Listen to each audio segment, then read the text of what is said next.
The World Beyond, Raymond King Cummings. Chapter 1. The World Beyond. The old woman was dying. There could be no doubt of it now. Surely she would not last through the night. In the dim quiet bedroom he sat watching her, his young face grim and awed. Pathetic business, this ending of earthly life, this passing on. In the silence, from the living room downstairs the gay laughter of the young people at the birthday party came floating up. His birthday, Lee Anthony, 21 years old today. He had thought he would feel very different, becoming legally a man.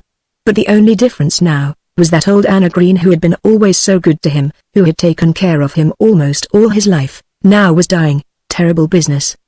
But old age is queer. Anna knew what was happening. The doctor, who had given Lee the medicines and said he would be back in the morning, hadn't fooled her. And she had only smiled. Lee tensed as he saw that she was smiling now, and she opened her eyes. His hand went to hers where it lay, so white, blue-veined on the white bedspread. "I'm here, Anna. Feel better?" "Oh, yes. I'm all right." Her faint voice, gently tired, mingled with the sounds from the party downstairs.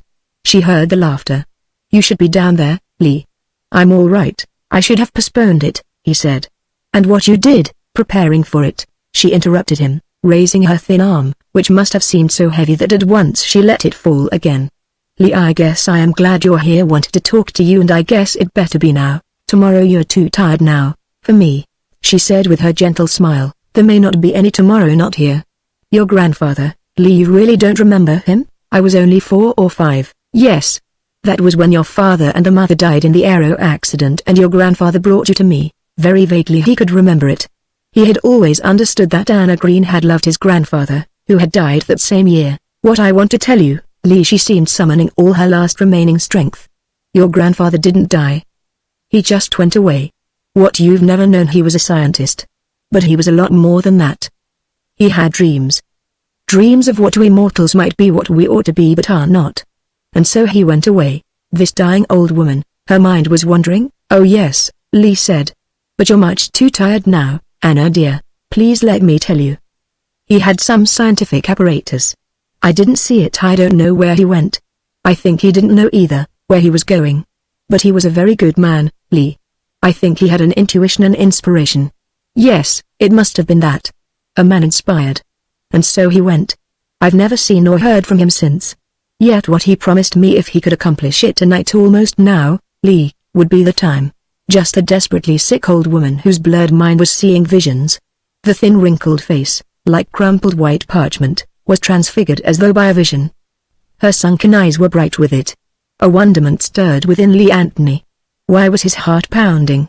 It seemed suddenly as though he must be sharing this unknown thing of science and mysticism.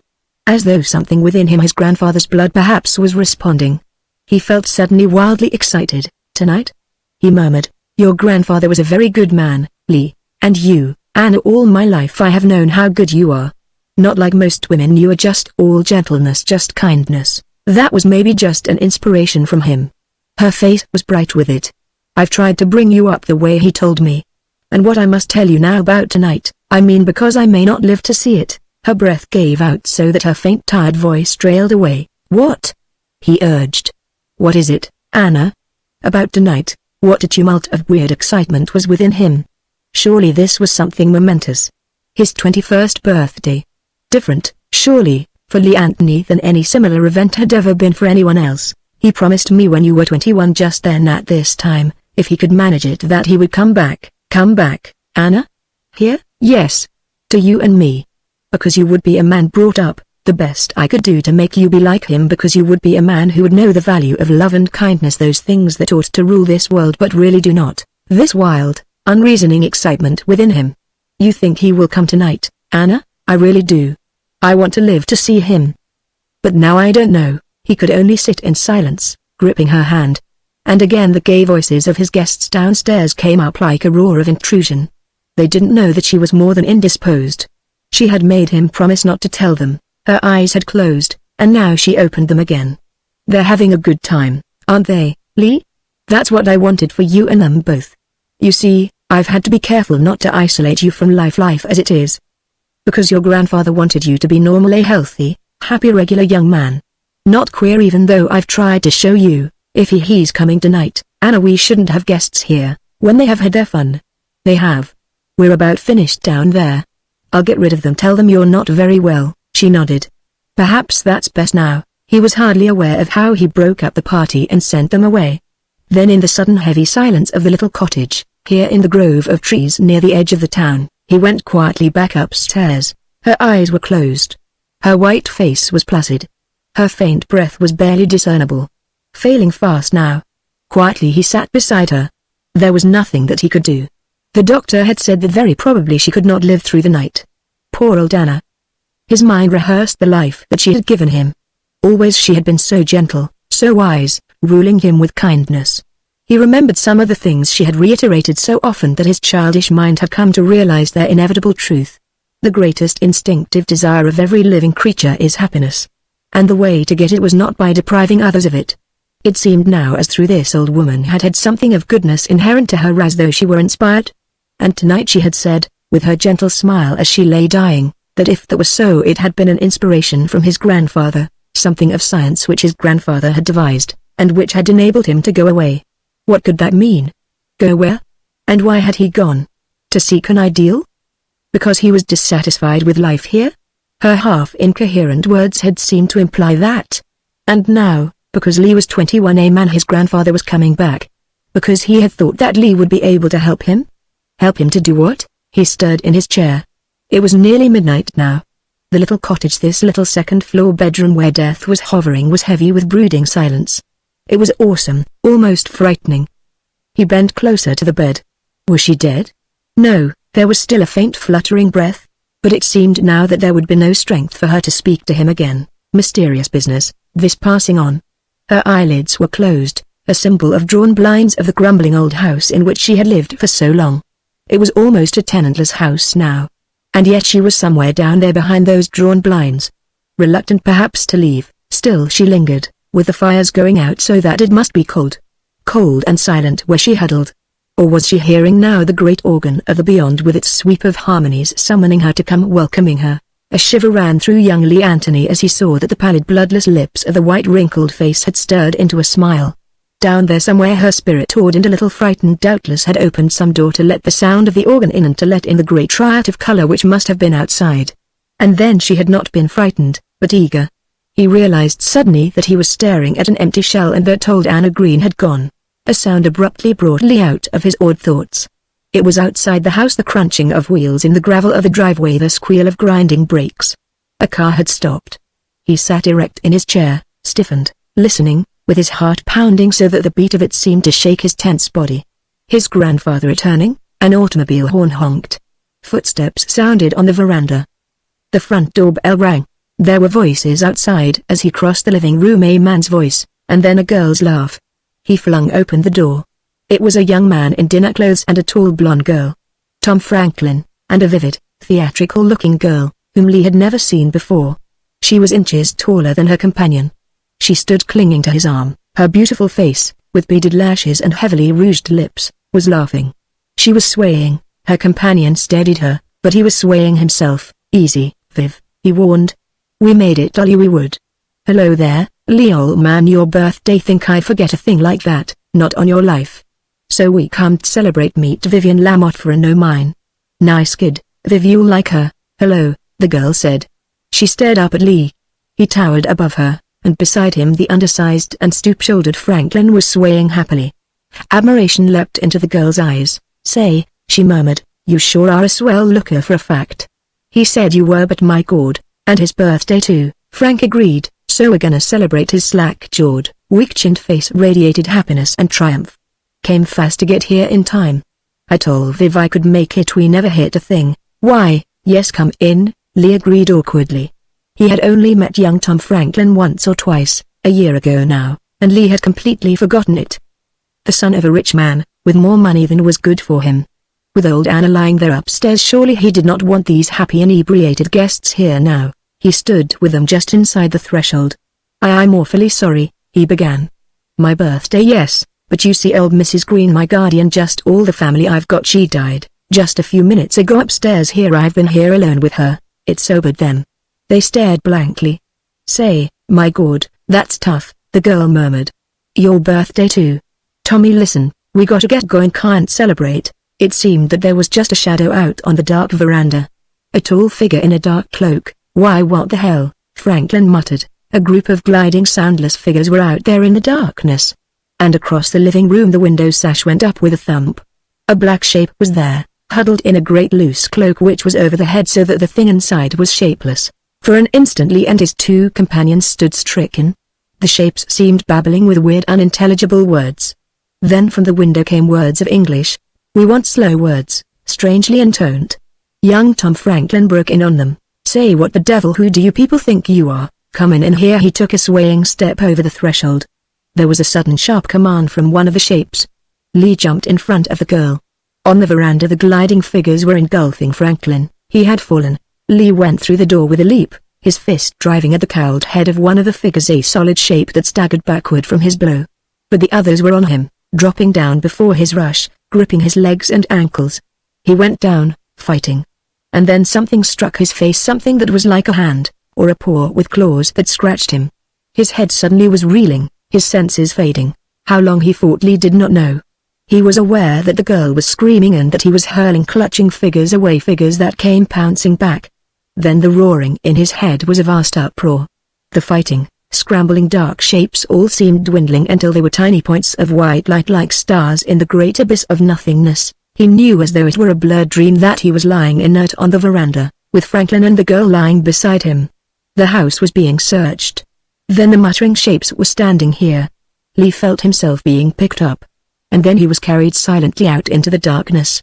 The motion seemed to waft him off so that he knew nothing more. Chapter 2 The Flight into Size and Space. Lee came back to consciousness with the feeling that some great length of time must have elapsed. He was on a couch in a small, weird-looking metal room, metal of a dull, grey-white substance like nothing he had ever seen before. With his head still swimming he got up dizzily on one elbow, trying to remember what had happened to him. That fingernail, or claw, had scratched his face. He had been drugged. It seemed obvious. He could remember his roaring senses as he had tried to fight, with the drug gradually overcoming him. The room had a small door, and a single round window, like a bullseye pane of thick lens. Outside there was darkness, with points of stars. His head was still humming from the remaining effect of the drug. Or was the humming an outside noise? He was aware as he got to his feet and staggered to the door, that the humming was distantly outside the room. The door was locked, its lever resisted his efforts to turn it. There he saw the inert figures of the girl, and Tom Franklin. They were lying uninjured on two other small couches against the room's metal wall. The girl stirred a little as he touched her dank forehead. Her dyed blonde hair had fallen disheveled to her shoulders. Franklin lay sprawled, his stiff white shirt bosom dirty and rumpled, his thin sandy hair dangling over his flushed face. His slack mouth was open. He was breathing heavily. At the lens window Lee stood gasping, his mind still confused and blurred, trying to encompass what was out there. This was a spaceship.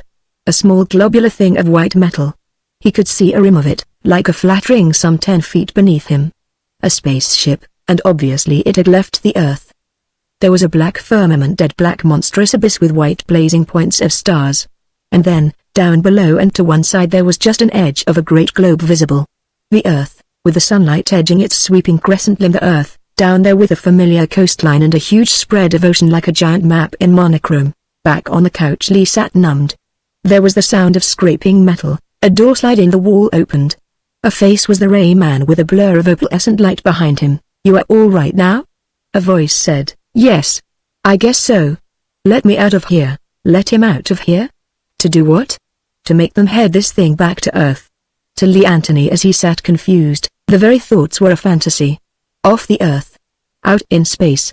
So often he had read of it, as a future scientific possibility, but with this actuality now his mind seemed hardly to grasp it. The man's voice said gently, we cannot trust you. There must be no fighting. I won't fight. What good could it do me? You did fight. That was bad, that was frightening. We must not harm you. Where are we going? Lee murmured.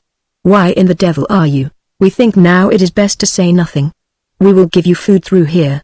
And over the behind you a little door slide to another room. You and these other two can be comfortable. For how long?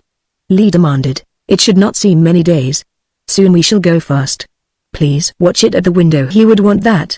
You have been taught some science? Yes. I guess so. To Lee it was a weird, unnatural exchange between captor and captive. The voice, intoning the English words so slowly, so carefully, seemed gentle, concerned with his welfare. And afraid of him. Abruptly the door slide closed again, and then at once it reopened. "He will want you to understand what you see," the man said. "You will find it very wonderful we did, coming down here. This was his room so long ago when he used it. His dials are you can watch them and try to understand. Dials to mark our distance and our size. The size change will start soon." Size change? Lee's numbed mind turned over the words and found them almost meaningless. "From the window the what you can see will be very wonderful," the man said again. "He will want you to study it."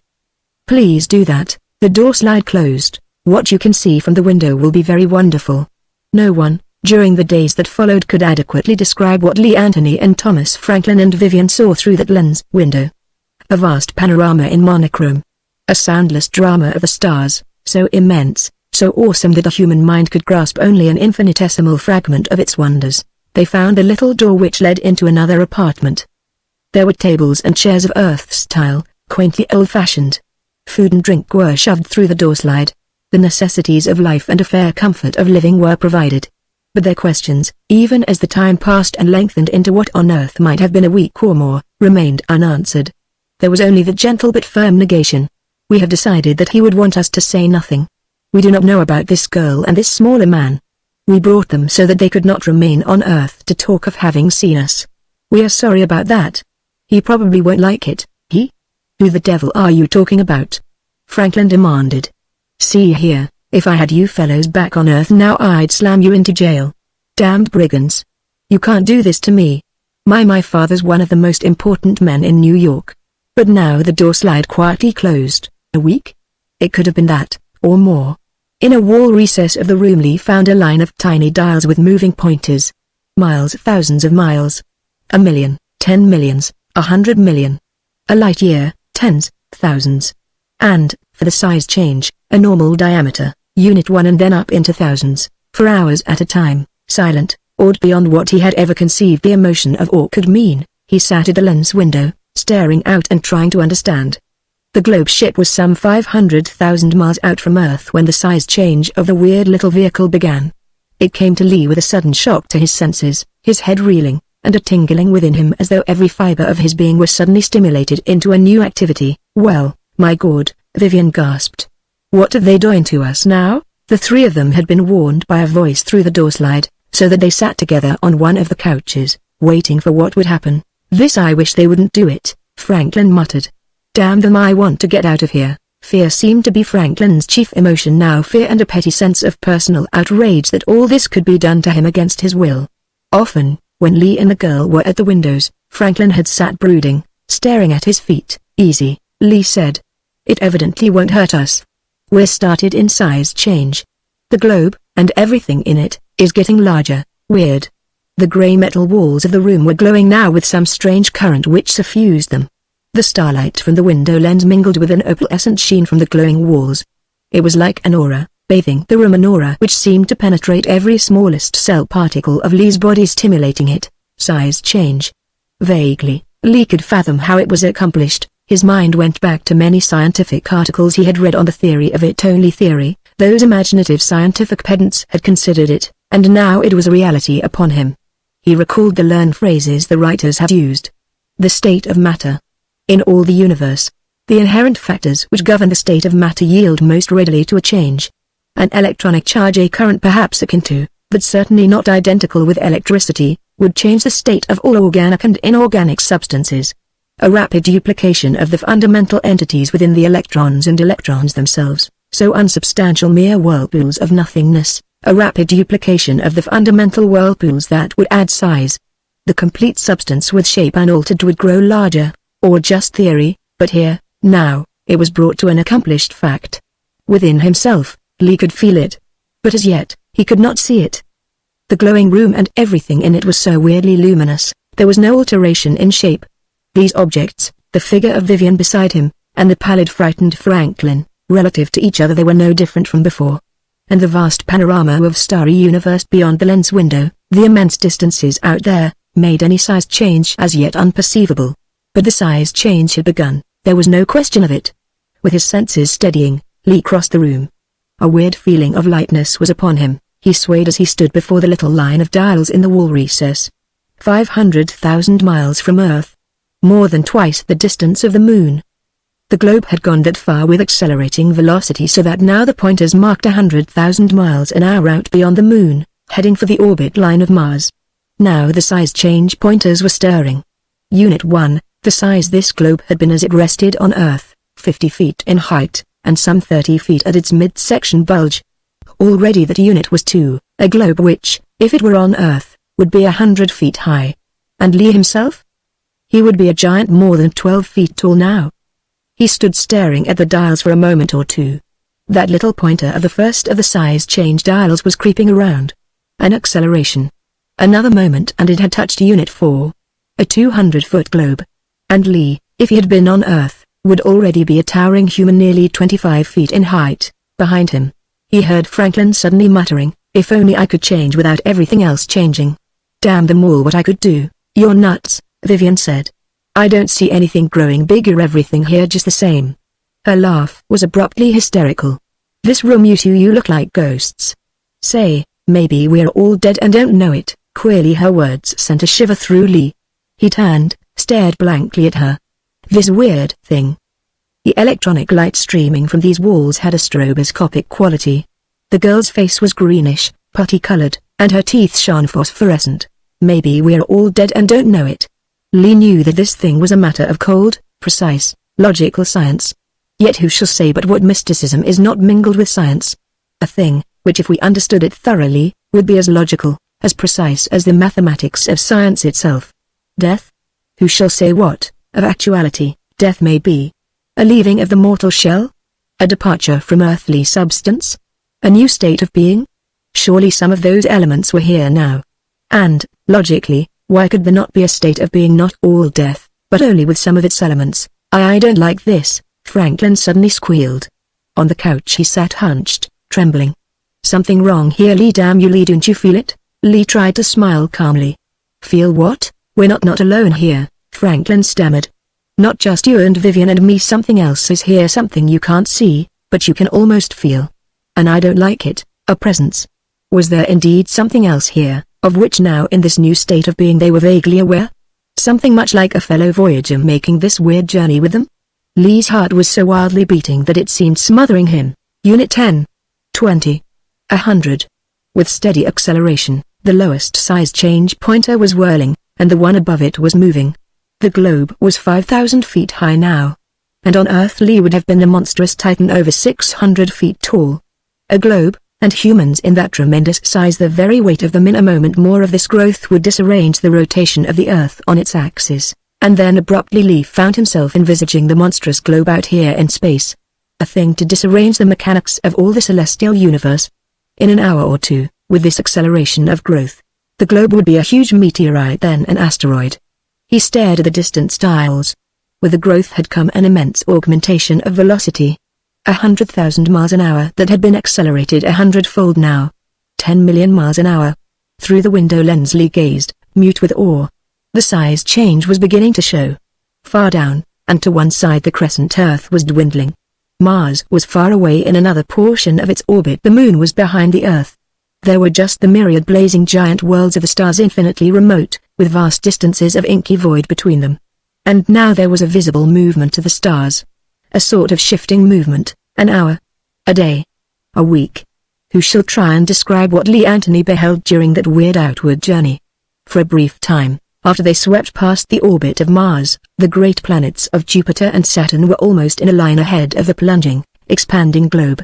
A monstrous thing now with electronically charged gravity plates so that it plunged onward by its own repellent force, the repellent force of the great star field beneath it.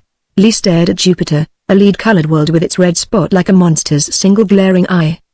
With the speed of light, Jupiter was advancing, swinging off to one side with a visible flow of movement, and dropping down into the lower void as the globe went past it. Yet, as it approached, visually it had not grown larger. Instead, there was only a steady dwindling. A dwindling of great Saturn, with its gorgeous, luminous rings, came next. These approaching planets, seeming to shrink. Because, with Lee's expanding viewpoint, everything in the vast scene was shrinking. Great distances here, in relation to the giant globe, were dwindling. These millions of miles between Saturn and Jupiter had shrunk into thousands. And then were shrinking to hundreds. Abruptly, with a startled shock to his senses, Lee's viewpoint changed. Always before he had instinctively conceived himself to be his normal 6-foot earthly size. The starry universe was vast beyond his conception. And in a second now, that abruptly was altered. He conceived the vehicle as of actuality it was a globe as large as the ball of Saturn itself. And simultaneously he envisaged the present reality of Saturn.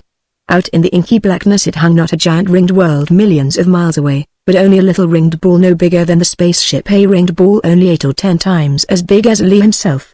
It hung there for an instant beside them, only a mile or so away perhaps. And as it went past, with both distance and size change combining now, it shrank with amazing rapidity. A ball only as big as this room. Then no larger than Lee it hung, still seemingly no further away than before. And then in a few minutes more, a mile out there in the shrinking distance, it was a tiny luminous point, vanishing beyond his vision. Uranus, little Neptune, Pluto, almost too far away in its orbit to be seen, all of them presently were dwindled and gone. Lee had a glimpse of the solar system, a mere bunch of lights. The sun was a tiny spot of light, holding its little family of tiny planets, a mother hen with her brood. It was gone in a moment, lost like a speck of stardust among the giant starry worlds. Another day, that is a day as it would have been on Earth. But here was merely a progressing of human existence, a streaming forward of human consciousness. The light-year dial pointers were all in movement. By Earth standards of size and velocity, long since had the globe's velocity reached and passed the speed of light. Lee had been taught his book learning colored by the Einstein postulates that there could be no speed greater than the speed of light by Earth standards, perhaps, yes. The globe, by comparison with its original 50-foot Earth size, might still be traveling no more than a few 100,000 miles an hour. But this monster, a thing now as big as the whole solar system, doubtless was speeding through a light year in a moment. Futile figures. The human mind can grasp nothing of the vastness of interstellar space. To Lee it was only a shrinking inky void, an emptiness crowded with whirling little worlds, all dwindling. This crowded space. Often little points of stardust had come whirling at the globe, colliding, bursting into pinpoints of fire. Each of them might have been bigger than the Earth. There was a time when it seemed that beneath the globe all the tiny stars were shrinking into one lens-shaped cluster. The interstellar universe all congealed down there into a blob, and everywhere else there was just nothingness. But then little distant glowing nebulae were visible, luminous, floating rings, alone in the emptiness. Distant? One of them drifted past, seemingly only a few 100 feet away, a luminous little ring of stardust. The passage of the monstrous globe seemed to hurl it so that like a blown smoke ring it went into chaos, lost its shape, and vanished. Then at last all the blobs, each of them, to Earth-size conception, a monstrous universal word, dwindled into one blob down to one side of Lee's window. And then they were gone. Just darkness now. Darkness and soundless emptiness. But as he stared at intervals through another long night of his human consciousness, Lee seemed to feel that the emptiness out there was dwindling, a finite emptiness. He noticed, presently, that the size change pointers had stopped their movement, the ultimate size of the globe had been reached. The figures of the light-year dials were meaningless to his comprehension. The velocity was meaningless. And now another little set of dials were in operation. 1,000-something of distance. There was a meaningless word which named the unit. 1,000 Earth miles, if he had been in his former size? The pointer marked 900 in a moment. Was it, perhaps, the distance now from their destination? Vivian was beside him. Lee, what's gonna happen to us? Won't this come to an end sometime? Lee, you won't let anybody hurt me? She was like a child, almost always clinging to him now. And suddenly she said a very strange thing. Lee, I've been thinking back there on Earth I was doing a lot of things that maybe were pretty rotten, angling for his money for instance, and not caring much what I had to do to get it. She gestured at the sullen Franklin who was sitting on the couch. You know, things like that. And I've been thinking, you suppose, when we get where we're going now, that'll be held against me. What a queer thing to say. She was like a child, and so often a child has an insight into that which is hidden from those more mature. I don't know, Lee muttered. From the couch, Franklin looked up moodily. Whispering about me again? I know you are, damn you both. You and everybody else here, we're not interested in you, Vivian said. Oh, you're not? Well, you were, back on Earth. I'm not good enough for you now, eh? He's better because he's big and strong, that the idea? Well, if I ever had the chance. Don't be silly, Lee said. The sullen Franklin was working himself into a rage. Lee seemed to understand Franklin better now. A weakling. Inherently, with a complex of inferiority, the vague consciousness of it lashing him into baffled anger. "You, Anthony," Franklin burst out, "don't think you've been fooling me. You can put it over that fool girl, but not me. I'm on to you." "Put what over?" Lee said mildly. "That you don't know anything about this affair or these men who've got us. You don't know who they are, do you?" "No. Do you?" Lee asked. Franklin jumped to his feet. "Don't fence with me. By God, if I was bigger I'd smash your head in. They abducted us, because they wanted you. That fellow said as much near the start of this damn trip. They won't talk, afraid I'll find out. And you can't guess what it's all about." "The hell you can't." Lee said nothing. But there was a little truth in what Franklin was saying, of course. Those things that the dying old Anna Green had told him. Surely this weird voyage had some connection. He turned away, went back to the window. There was a sheen now. A vague outline of something vast, as through the darkness were ending at a great wall that glowed a little, it seemed, during the next time interval, as through the globe might have turned over, so that now it was dropping down upon something tangible. Floating down with steadily decreasing velocity, descending to a surface. The sheen of glow had expanded until now it filled all the lower hemisphere of darkness, a great spread of surface visually coming up. Then there were things to see, illumined by a faint half-light to which color was coming, a faint, pastel color that seemed a rose glow. Why, Vivian murmured, "Say, it's beautiful, ain't it? It looks like fairyland or heaven." "It does, don't it, Lee?" "Yes," Lee murmured. Like. The wall slide rasped. The voice of one of their captors said, "We will arrive soon. We can trust you. There must be no fighting." "You can trust us," Lee said. It was dark in the little curving corridor of the globe, where with silent robed figures around them, they stood while the globe gently landed. Then they were pushed forward, out through the exit port, the new realm. The world beyond. What was it? To Lee Anthony then came the feeling that there was a precise scientific explanation of it, of course. And yet, beyond all that pedantry of science, he seemed to know that it was something else, perhaps a place that a man might mold by his dreams. A place that would be what a man made of it, from that which was within himself. Solemn with awe he went with his companions slowly down the incline. Chapter 3 Realm of Mystery. "We wish nothing of you," the man said, "save that you accept from us what we have to offer. You are hungry. You will let us bring you food." It was a simple rustic room to which they had been brought, a room in a house seemingly of plaited straw. Crude furnishings were here, table and chairs of earth fashion, padded with stuffed mats. Woven matting was on the floor. Through a broad latticed window the faint rose light outside like a soft pastel twilight filtered in, tinting the room with a gentle glow. Thin drapes at the windows stirred in a breath of breeze, a warm wind from the hills, scented with the vivid blooms which were everywhere. It had been a brief walk from the space globe. Lee had seen what seemed a little village stretching off among the trees. There had been people crowding to see the strangers, men, women and children, in simple crude peasant garb, brief garments that revealed their pink-white bodies. They babbled with strange unintelligible words, crowding forward until the robed men from the globe shoved them away. It was a pastoral, peaceful scene, a little countryside drowsing in the warm rosy twilight. Out by the river there were fields where men stood at their simple agricultural implements, stood at rest, staring curiously at the commotion in the village, and still Lee's captors would say nothing, merely drew them forward, into this room. Then all of them left, save one. He had doffed his robe now. He was an old man, with long grey-white hair to the base of his neck. He stood smiling. His voice, with the English words queerly pronounced, was gentle, but with a firm finality of command. "My name is Archer," he said. "I am to see that you are made comfortable. This house is yours. There are several rooms, so that you may do in them as you wish." "Thank you," Lee said. "But you can certainly understand I have asked many questions and never had any answers. If you wish to talk to me alone, that will come presently. There is no reason for you to be worried." "We're not worried," Franklin burst out. "We're fed up with this high-handed stuff. You'll answer questions now. What I demand to know is why." "Take it easy," Lee warned. Franklin had jumped to his feet. He flung off Lee's hand. "Don't make me laugh. I know you're one of them. Everything about you is a fake. You got us into this, so? You would bring strife here from your Earth?" Archer's voice cut in, like a knife blade cleaving through Franklin's bluster. "That is not permissible. Please do not make it necessary that there should be violence here." He stood motionless.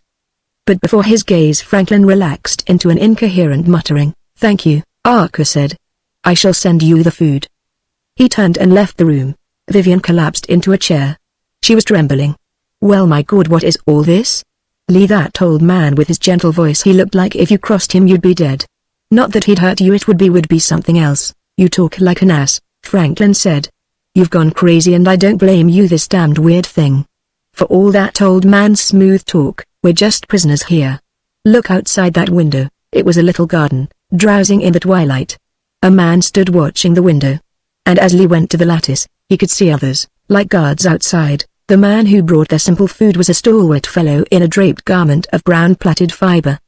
His black hair hung thick about his ears. He laid out the food in silence. What's your name? Franklin demanded. I am Groff, and you won't talk either, I suppose? Look here, I can make it worth your while to talk. Everyone has all he needs here. There is nothing that you need give us, isn't there? You just give me a chance and I'll show you. No one has all he needs or all he wants. Groff did not answer. But as he finished placing the food, and left the room, it seemed to Lee that he shot a queer look back at Franklin. A look so utterly incongruous that it was startling. Franklin saw it and chuckled. Well, at least there's one person here who's not so damn weird that it gives you the creeps. You don't know what you're talking about, Lee said. With sudden impulse he lowered his voice.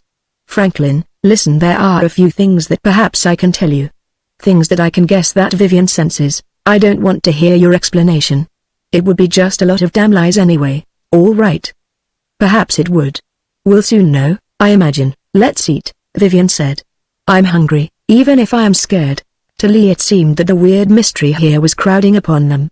As though, here in this dim room, momentous things were waiting to reveal themselves. A strange emotion was upon Lee Anthony. A sort of tense eagerness. Certainly it was not fear.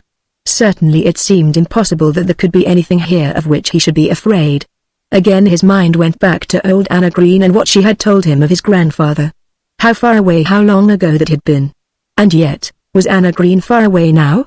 Something of her had seemed always to be with him on that long, weird voyage, from the infinite smallness and pettiness of Earth to this realm out beyond the stars.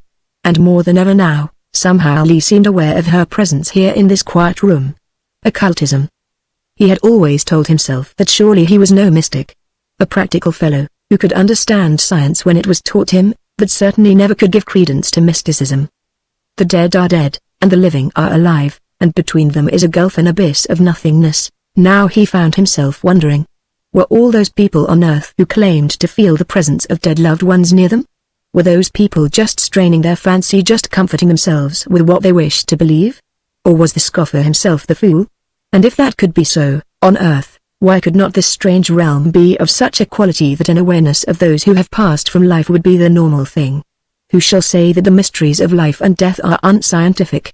Was it not rather that they embraced those gaps of science not yet understood? Mysteries which, if only we could understand them, would be mysteries no longer?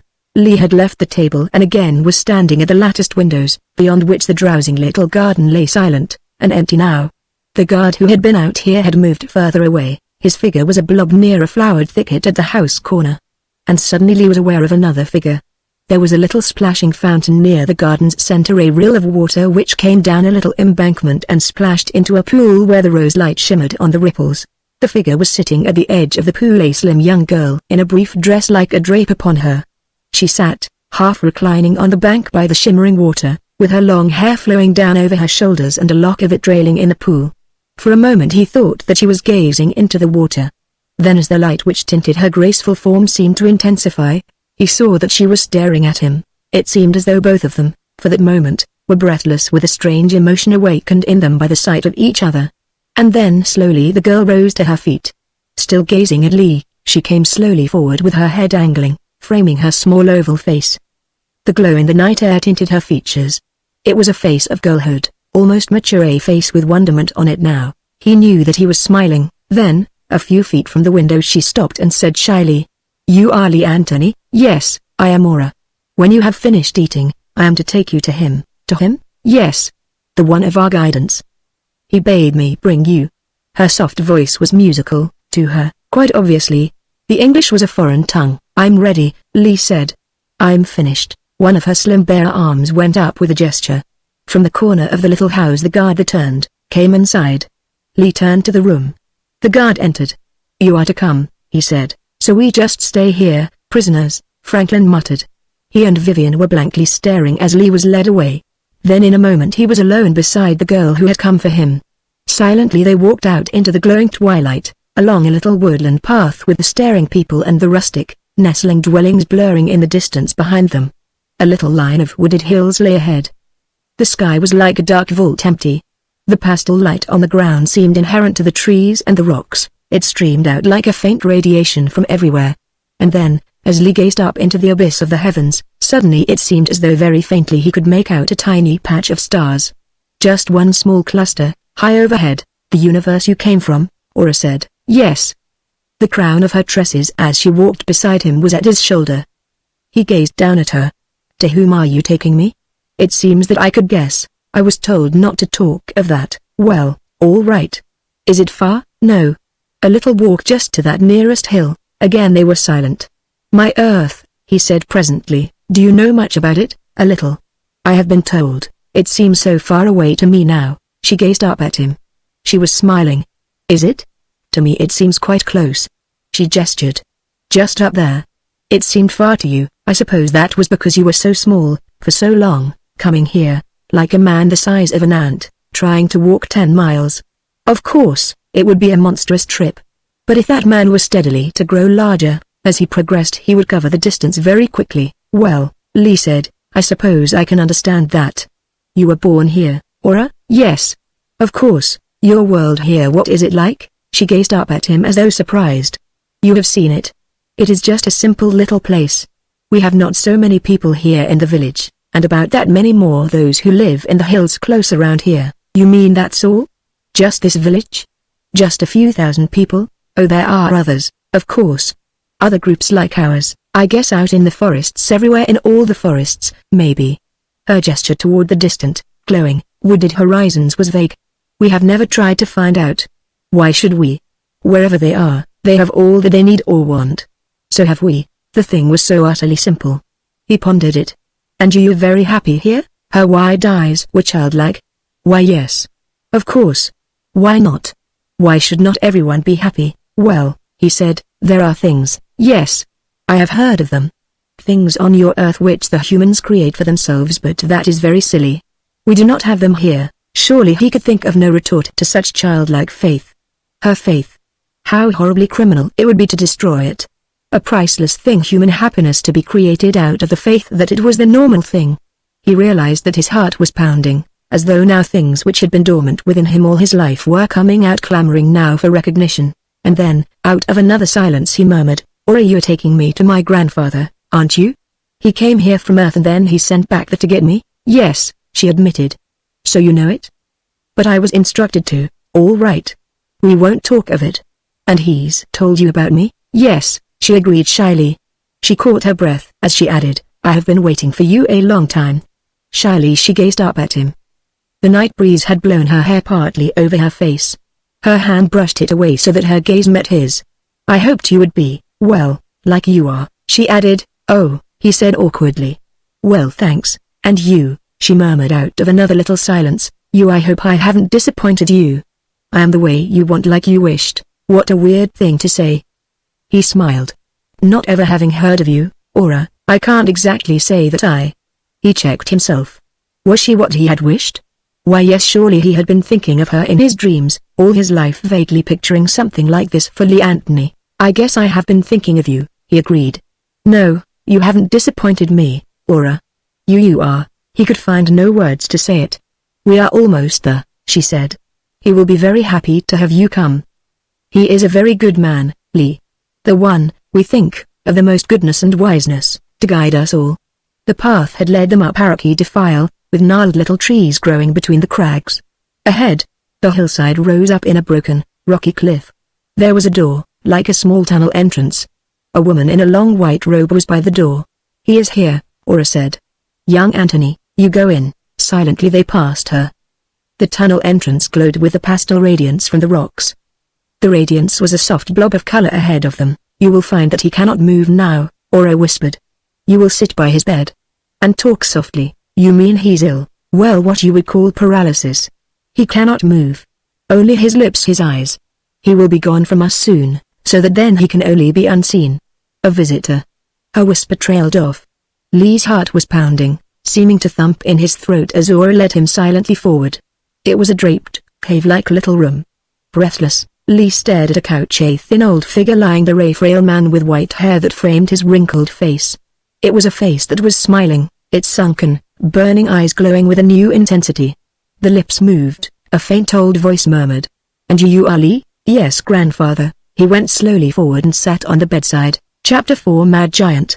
To Lee, after a moment, his grandfather seemed not awe-inspiring, but just a frail old man, paralyzed into almost complete immobility, lying here almost pathetically happy to have his grandson at last with him. An old man, with nothing of the mystic about him, an old man who had been unknown to the servants of his earth, perhaps the greatest scientist among them. Quietly, with pride welling in him, Lee held the wasted, numbed hand of his grandfather and listened. Phineas Anthony, the scientist. After many years of research, spending his own private fortune, he had evolved the secret of size change, solved the intricate problems of anti-gravitational spaceflight, and combining the two, had produced that little vehicle, a man of science, and perhaps more than that. As old Anna Green had said, perhaps he was a man inspired, a man, following his dreams, his convictions, convinced that somewhere in God's great creation of things that are, there must be an existence freed of those things by which man himself so often makes human life a tortured hell. "And something led me here, Lee," the gentle old voice was saying. "Perhaps not such a coincidence. On this great inner surface of gentle light and gentle warmth, with nature offering nothing against which one must strive, there must be many groups of simple people like these. They have no thought of evil, there is nothing, no one, to teach it to them. If I had not landed here, I think I would have found much the same thing almost anywhere else on the inner surface." "The inner surface? I don't understand, grandfather." "A conception, a reality here that was numbing in its vastness. This was the concave, inner surface, doubtless deep within the atom of some material substance. A little empty space here, surrounded by solidity." And that, Lee murmured, "then that little space is our interstellar abyss?" "Yes. Of course. The stars, as we call them from here, you could call them tiny particles like electrons whirling. All of them in this little void. With good eyesight, you can sometimes see them there." I did. And to this viewpoint, which Lee had now so gigantic, compared to Earth, all the interstellar universe was a void here of what old Anthony considered would be perhaps 8 or 10,000 miles.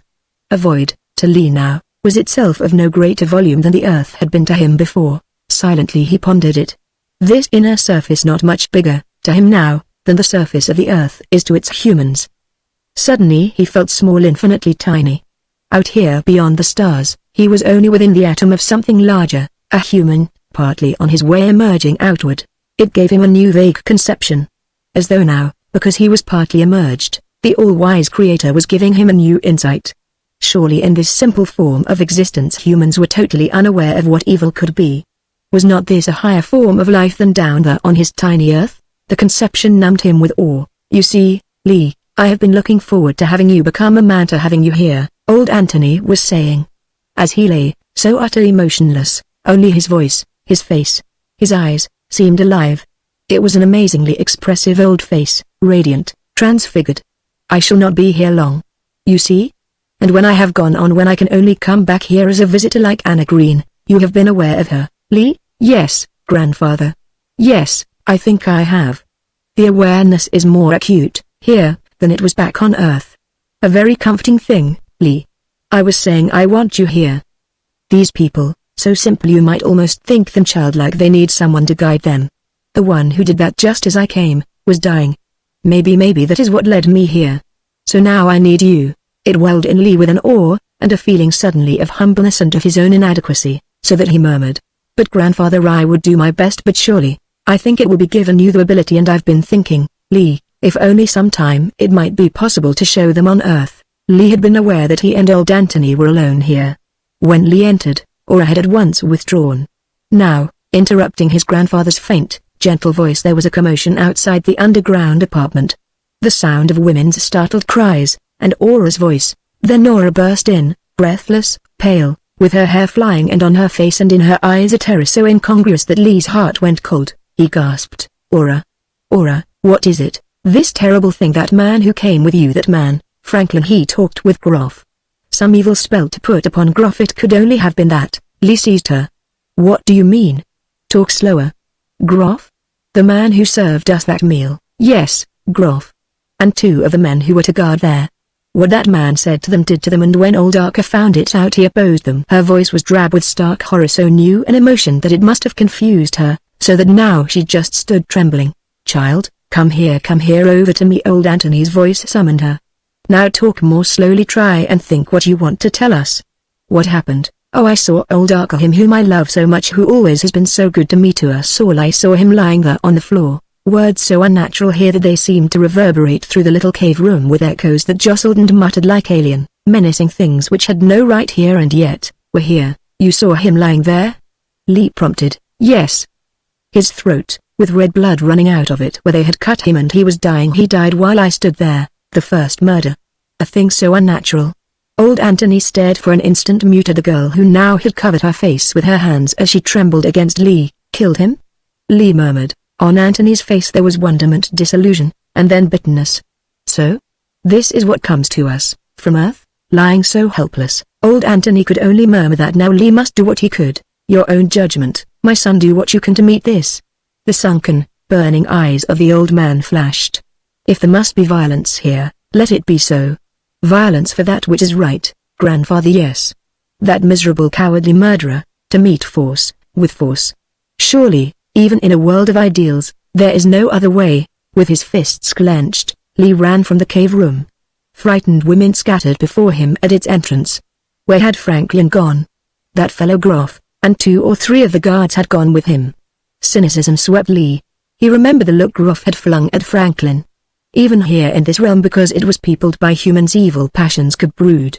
Groff indeed must have been planning something, and he had seen in Franklin a ready helper, a man from Earth, whom Groff very well may have thought would be more resourceful, more experienced in the ways of violence than himself. This realm where everyone had all happiness that he could want. Human perfection of existence. A savage laugh of irony was within Lee as he thought of it. No one had ever held out the offer of more than perfection to these people. But Franklin evidently had done it, playing upon the evil which must lie within every living thing, no matter how latent it may be. Awakening in those guards the passion of cupidity, desire for something better than they had now. What had happened to Vivian? Out in the rose-light dimness, a little way down the path, Lee found himself staring off toward the forest where the village lay nestled. Voices of the frightened people came wafting through the night silence. Lee, it was Aura behind him, running after him. Lee, wait, I belong with you. You know that. He gripped her. That girl from Earth, that Vivian, she was with Franklin. What happened to her? She went.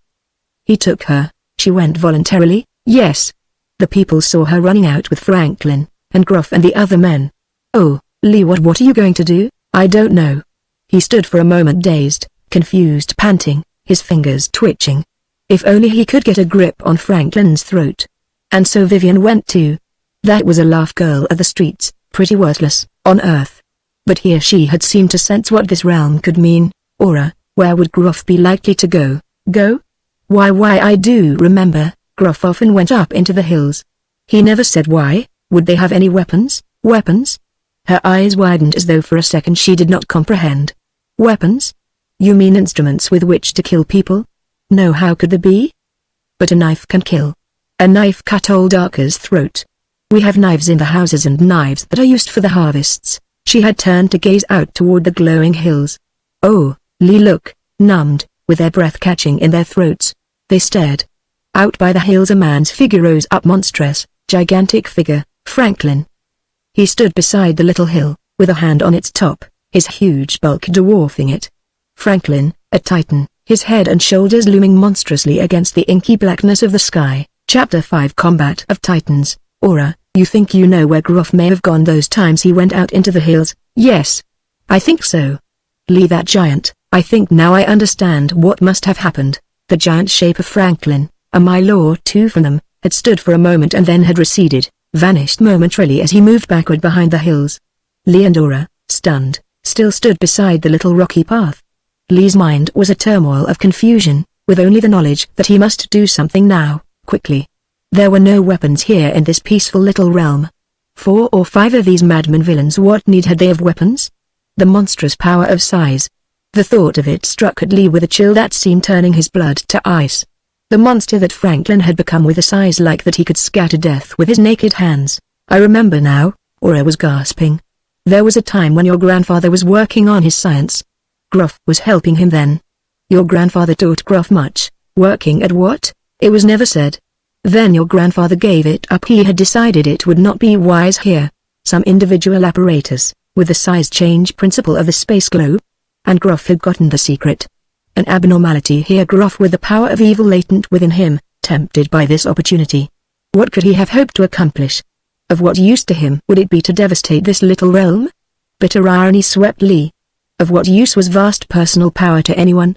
Those madmen of Earth's history, with their lust for conquest, of what use could the conquest be to them? And yet they had plunged on. He realized that with Gruff there could have been a wider field of conquest. Gruff had heard much of Earth.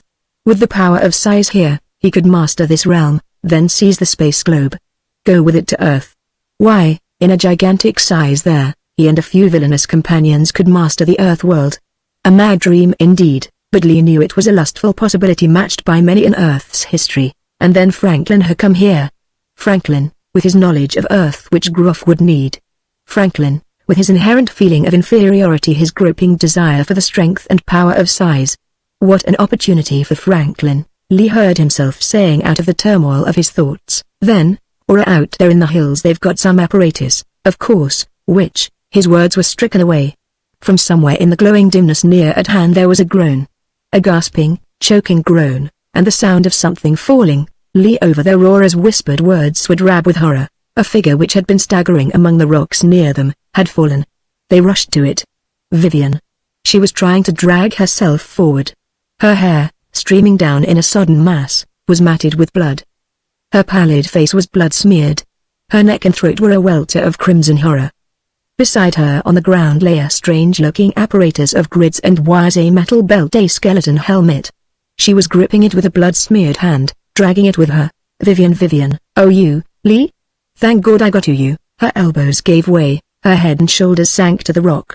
Faintly gasping, with blood foam at her livid lips, she lay motionless.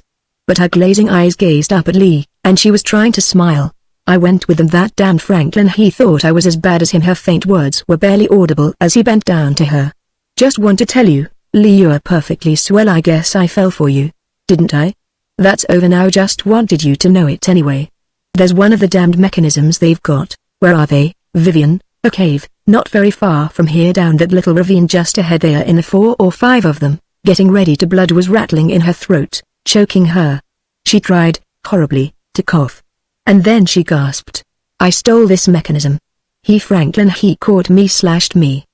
He thought I was dead, I guess, but when he had gone, I got this mechanism trying to get to you. Her choking, rattling breath again gave out. For a moment she lay with a paroxysm of death twitching her. And then, very faintly, she gasped. Sort of nice. I was able to do one good thing anyhow. I'm glad of that. The paroxysm ended in a moment. Her white lips were still trying to smile as the light went out of her eyes and she was gone. Trembling, Lee stood up, with the mute, white face torn, clinging to him. It was fairly obvious how the weird mechanism should be adjusted. Anklets, the skeleton helmet of electrodes, the belt around his waist, with its grids, tiny dials and curved battery box. In a moment he stood with the wires strung from his head, to wrist, ankles and waist. There seemed but one little control switch that would slide over a metal arc of intensity contacts. Oh, Lee, what are you going to do? Aura stood white with terror. She said 4 or 5 of them in a cave near here. Perhaps they haven't yet gotten large. Down in a little ravine. Lee found himself running forward in the luminous darkness. He called back, Aura, you stay where you are, you hide, until it's over. Then, in the turmoil of his mind, there was no thought of the girl. There was only the vision of old Anthony lying back there so helpless, his burning eyes bitter with this thing which had so horribly come to his little realm. To meet force with force was the only answer. It was not Lee's plan to increase his size for a moment now. By doing that, almost at once he would be discovered. And perhaps there were still 4 or 5 of the murderers, still not giants, in a cave nearby. The dim rocky ravine, heavy with shadows, led downward. He came to a tunnel opening, advancing more cautiously now. And then, as he turned an angle ahead of him, down a little subterranean declivity a luminous cave was visible. Gruff's hideout. At one of its entrances here Lee stood for an instant, gasping. The 5 men were here, Gruff and 4 of his villainous companions. The 5 bodies lay strewn horribly mangled. and the wreckage of their size change mechanisms was strewn among them. So obvious, what had happened. Franklin had been the first to get large. And at once he had turned on them. Franklin, the weakling who dared not have any rivalry. And now Franklin was outside, out in the hills, a raging, murderous monster. For a moment, in the grisly shambles of the little cave, Lee stood transfixed. Then his hand was fumbling at his belt. He shoved the small switch lever. There was a shock, a humming, a reeling of his senses. It was akin to what he had felt on the space globe, but stronger, more intense now. For an instant he staggered, confused. The wires strung on him were glowing, he could feel their heat. Weird luminous opal essence streamed from them. It bathed him, strange electrolyte radiance that permeated every minute fiber of his being. With his head steadying, Lee suddenly was aware of movement all about him. The dim outlines of the cave room were shrinking with a creeping, crawling movement. Cave walls and roof all shrinking, dwindling, drawing down upon him. Under his feet the rocky ground seemed hitching forward. This little cave. In a moment, while he stood shocked into immobility, the cave was a tiny cell.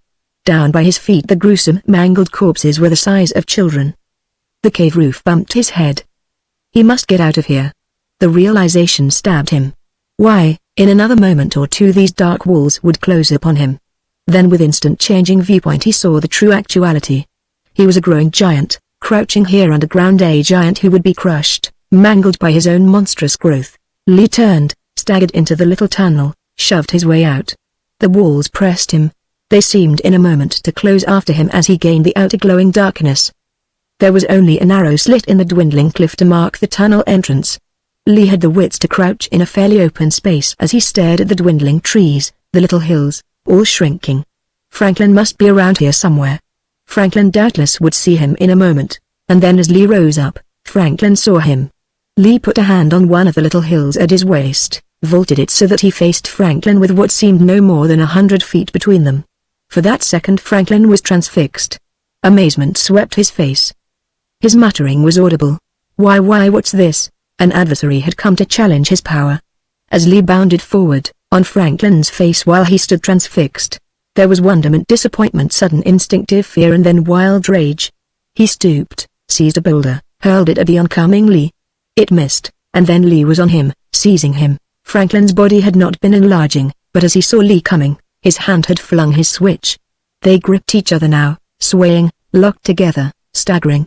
Franklin still was more than head and shoulders above Lee. His huge arms, with amazing power in them, bent Lee backward. He stumbled, went down with Franklin on him. "Got you.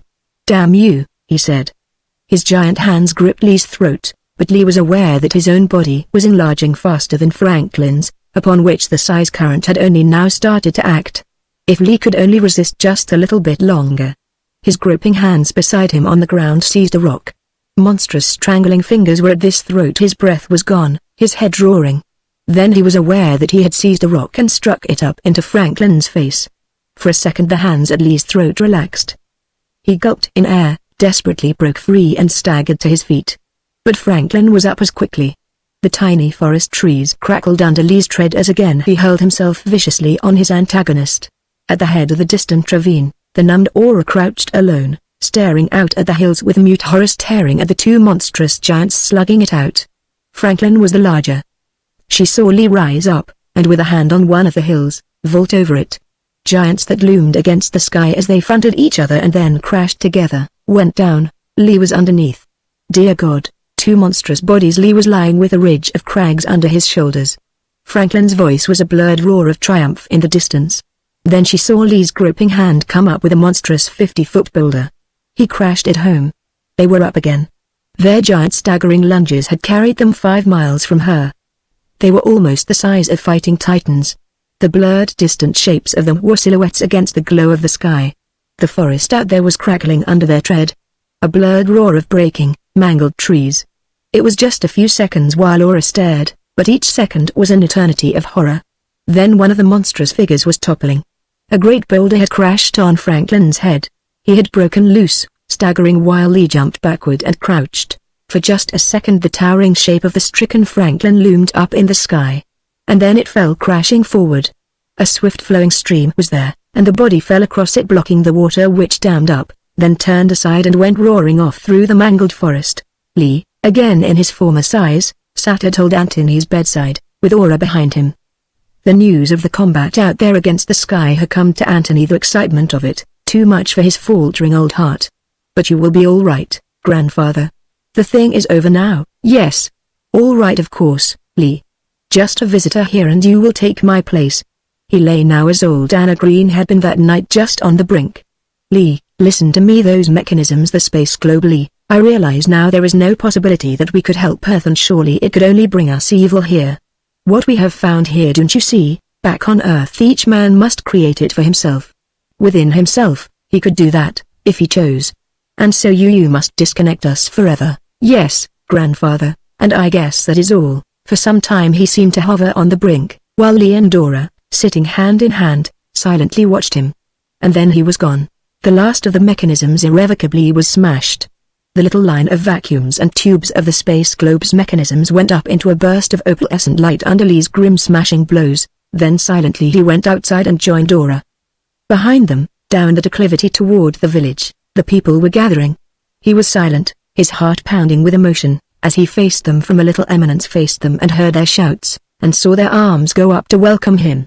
Slowly he and Aura walked down the slope toward his waiting people.